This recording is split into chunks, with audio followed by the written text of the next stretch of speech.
what's going on, y'all? T-Bob here. And Jake as well. And you're about to watch a little OTB LSU. We're going to give you all the latest, greatest between LSU football, baseball, women's basketball, softball, and everything in between. Bottom line, if you want to talk Tigers, keep it locked, subscribe, like it, and we hope you enjoy. Let's get into some recruiting news because, well, you know what? It's another day, and it's another big piece for the 2025 class.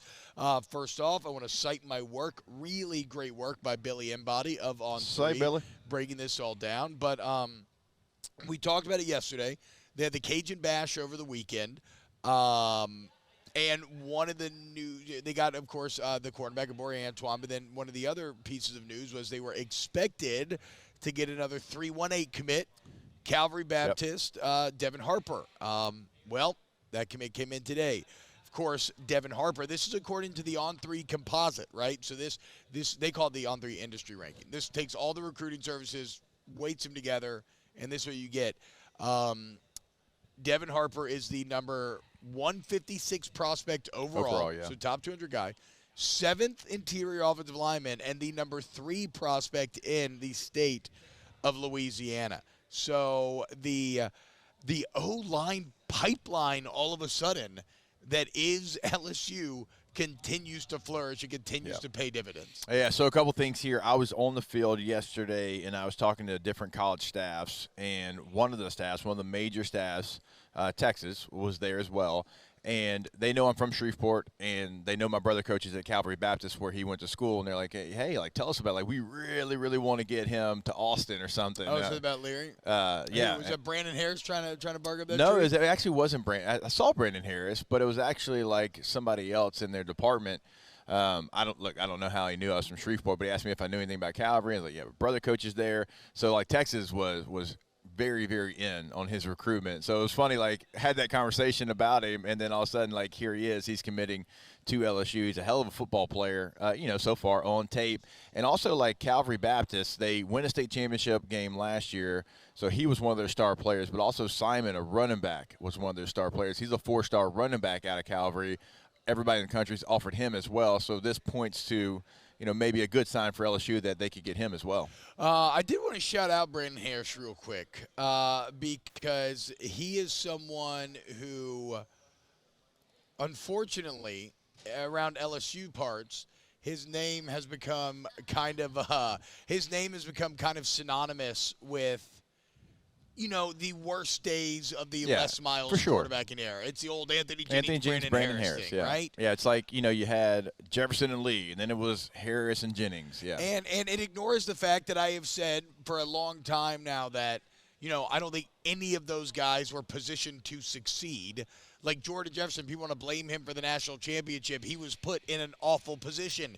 You think you could run the option against Nick Saban when it's all Nick Saban's been preparing for an entire month? Like, what are we talking about? But whatever. The point is, it was not a quarterback-friendly environment for these cats. But Brandon Harris is one of the fastest risers in all of college football.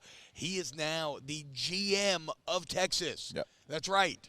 This Texas team that has finally actually brought Texas back, that won the Big 12, that made the playoff, Brandon Harris is the GM and architect. He is the Austin Thomas of Texas, and I find that to be very impressive. And I love seeing him not be beaten or broken down by the amount of crap being talked to him, but just continue to plug away at this sport that he loves and make it to the point that he has. And you can see why. I was talking to him yesterday, intense eye contact, intense energy. I was like, whoa, dude, you have like a real job. Wow, weird. Yeah, well, you're in this thing. But whatever. I just wanted to shout out Brandon real quick because that's one of the top. Mentioning. I mean, if you're like a GM, which is like in vogue, everybody has those now. Texas would be a top 5 GM job. Yes. Yes. So. Exactly. And again, it's not just that it's in vogue. It is now as important as any job in that building. It is a very real thing nowadays. I love this quote, though, from Devin Harper to go back to getting the big O-line commit to LSU. It quote, Saturday went great. It was the first time my mother went with me to an LSU visit, and they impressed her. She loves Coach Brad Davis and Coach Brian Kelly. That was the big focus to get her on campus to meet them. As far as for me, the message is still I'm a priority, a huge priority, and LSU feels like my second home.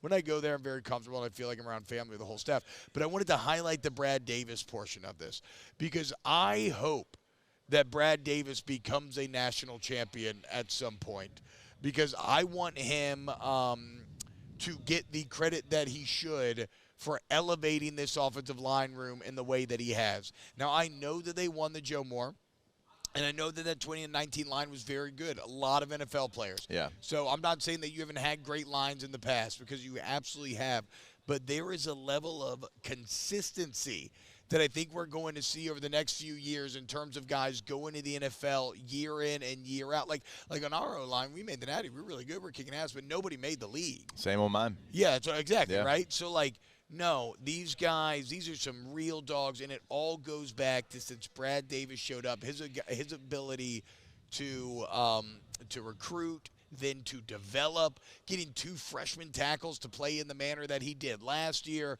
Brad Davis has been a godsend for this LSU staff. Yeah. And again, I just hope he gets a championship so that he can kind of get that recognition that he deserves. Because the O-line now is in as healthy and sustainable of a spot as I have ever seen it since I've covered LSU. Yeah, and you lose a Zelanter to Tennessee, right? A 5-star guy, but you have another 5-star coming in this class. Yep. Like, not oftentimes, I can't remember any times that, like, LSU could lose a 5-star guy, but replace him with a 5-star guy and have other 5 stars kind of waiting in the wings as well, like, committed to you. Like, it's a hell of a run that they're going on right now. And you're right. Like, they have 2 bookend tackles. Like, Lance Hurd, as good as we think he's going to be, well, he couldn't get on the field because you had 2 guys that had already supplanted themselves as bookend tackles. Wow, Jake, what incredible takes. I mean, those guys, they're just the best. I think so. And if you think so, again, hit the like button, subscribe, ring the bell so you get notifications when we post every single day here on OTB LSU.